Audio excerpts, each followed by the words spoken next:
Welcome to the first episode in my fall series. We are kicking this season off with some fun Dollar Tree DIYs. I hope you enjoy.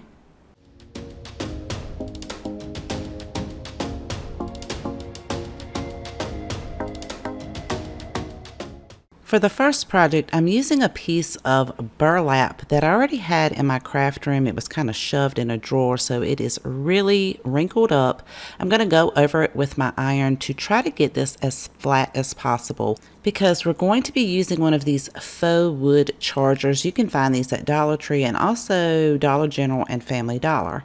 We're going to be placing this on the center of our charger, and I'm just going to tape 4 places down just to keep that burlap from moving around, so I can take a Sharpie and go around the inside of the charger and draw out our circle. Then I'll be able to cut this down. It doesn't have to be absolutely perfect, and it doesn't matter about the marker on there because once you flip it over you won't see it on the other side, and we're also going to add a little something to that. I always like to make sure it's going to fit first. Then we're going to take some Mod Podge, add that all over the inside bottom part of this charger so that we'll be able to place our burlap fabric piece on top of that, and then we'll press all of the edges down as well as the center to make sure it gets a nice seal with the Mod Podge. And then I'm just going to take a paper towel to wipe any of the excess Mod Podge off. Let that dry for just a little bit, and then we're going to take some Dollar Tree nautical rope. I like to glue the ends together so that they don't unfray and come apart. We're going to glue that right where the fabric meets the charger, right there at the edge.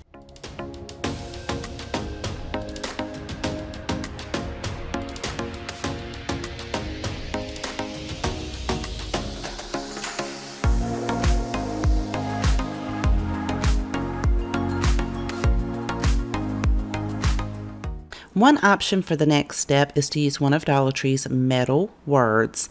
Now, if you do this, you may want to attach this to the burlap before you put the nautical rope on because it's a little bit longer, or you could cut the lettering down a little bit on the ends.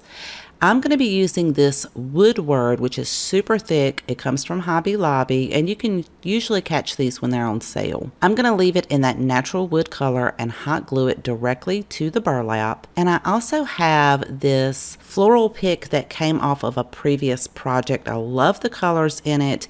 And you could easily make something very similar with some Dollar Tree picks. I'm going to remove the sunflower and replace it with a pumpkin that I pulled off of another Dollar Tree pick and just hot glue that directly where the sunflower was. Then I can hot glue this off to the side, and I did have to go back and add a little bit of permanent glue under there just to make sure it stayed in place.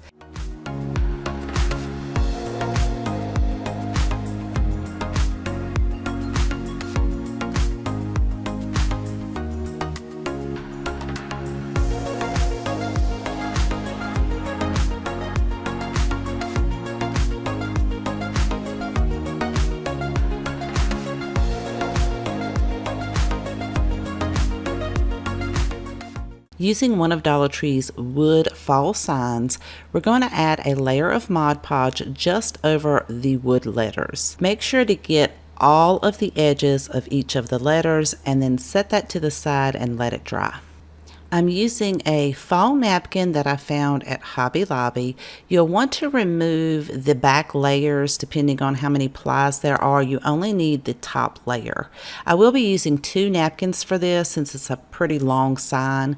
So I'm going to line my first napkin up over the first half of the word, put a piece of parchment paper on there, and then just gently iron over each of those letters. The iron is set on about 350. Then I'll line up the second napkin to the first napkin and repeat that process on the other side. Let it cool off from the iron, and you'll need a sharp tool, some water, and a clean paintbrush. We're going to go around the edging of the letters on the sign as well as the inside portion of those letters with the water.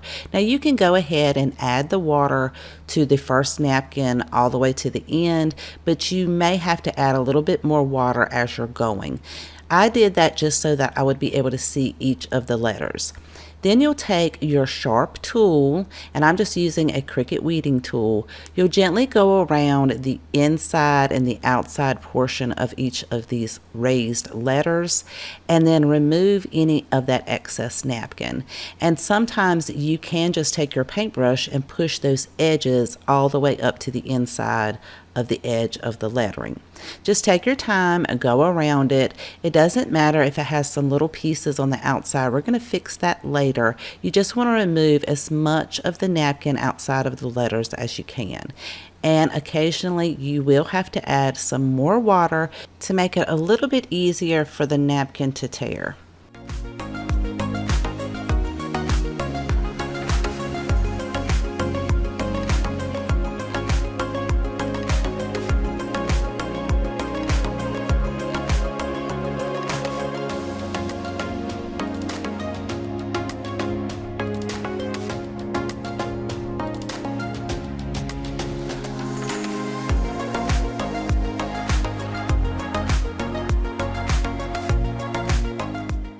Allow the napkin to thoroughly dry. Now we're going to take some parchment paper and again just gently go over it with the iron just to make sure that the water didn't loosen up the Mod Podge underneath. I just want to make sure that napkin is still sealed to the letters. Then you'll remove your parchment paper, let it cool off a little bit. We're going to take some Mod Podge, go over the top of the napkin, and any of those excess pieces that you have from the edging, push that up against each of the letters. So it's going to look almost like the letter is wrapped with the napkin. So you could see it right there at the very edge, how we're just pushing it down around each of the letters. We're going to continue to do that around all of the edging, and then we'll go back and add a layer of Mod Podge on top of each of the letters to seal that napkin in.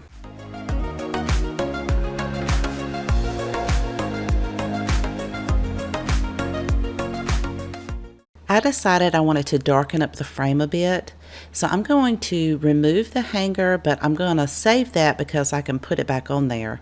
It just made it easier for me to paint the frame without it. I'm going to paint it with an antique wax and make sure that I get the outside edges as well. I thought this beautiful dark color would really bring out the pine cones in the napkin, so I'm going to do that for the entire frame, and once it dries I can replace the original hanger back on.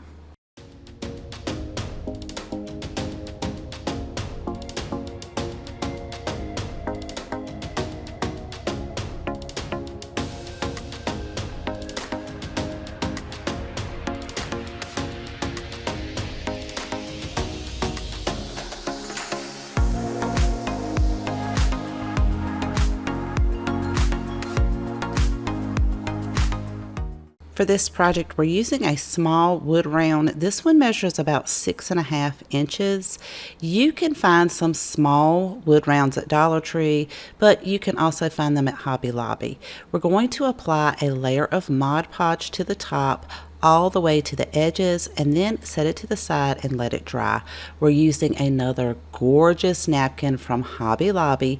You'll want to remove all of the back layers so you're only left with the top layer on this. We're going to take our wood round with the dry Mod Podge, set it on a heat mat, line up our napkin. I kind of want mine a little bit off to the side, place a piece of parchment paper, and then go over that with our mini iron to seal the napkin to the wood.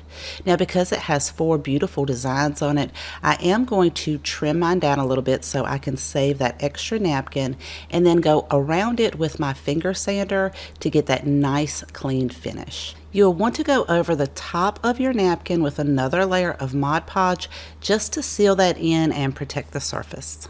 To create a hanger on the back, I'm going to use some Dollar Tree burlap trim and hot glue that down.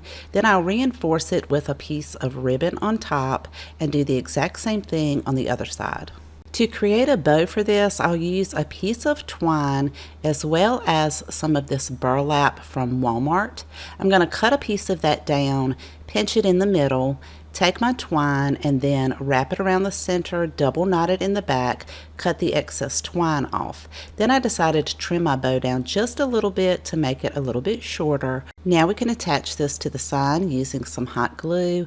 I'm going to put it off to the left just a little bit and add one of Dollar Tree's burlap flowers, which I thought matched perfect to the hanger, using hot glue. This was such an easy and fun project and makes a beautiful fall door hanger.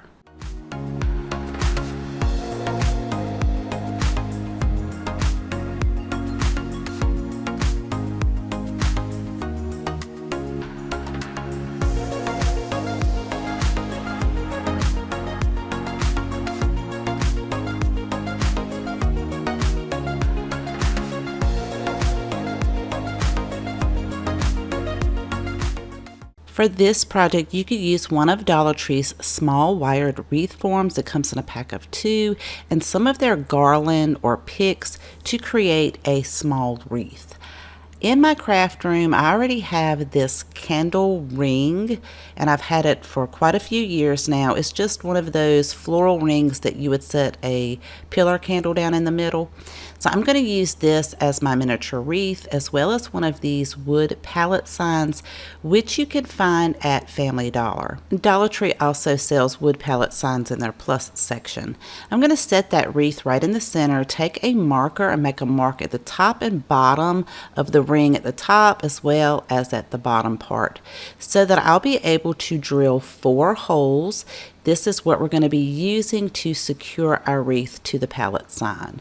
We're also going to use some floral wire. I'm going to cut 2 lengths of that and just feed one end of each of those into those 2 holes and pull it to the front. So you'll have your 4 pieces sticking in the front so that we'll be able to attach that wreath a little later on.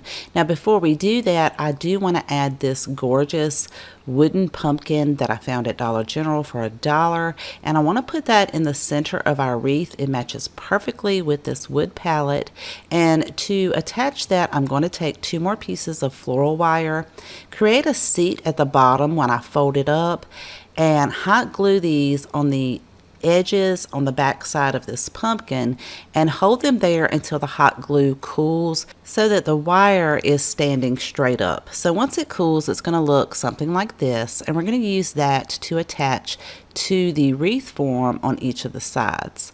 So we'll just wrap the floral wire around each side of that wreath form, twist it really tightly, make sure you got a good secure hold, then you can cut the excess floral wire off. And I always like to take a pair of pliers to make sure that I've twisted it tight enough, but also to be able to tuck that extra wire down so it doesn't scratch the surface that you're putting it on. Then we can place this directly on the pallet using the 2 pieces of floral wire that we've already put on there. We're going to do it the exact same way we did with the pumpkin, and that is by wrapping it around the wreath form at the top and the bottom, twisting it really tightly, cutting the excess, and then twisting it down to make sure that the wire's not sticking out or poking up. Then you'll want to go back in, fluff all of your florals and leaves out and adjust them. And I think this just turned out absolutely gorgeous, but I would love to know what you guys think.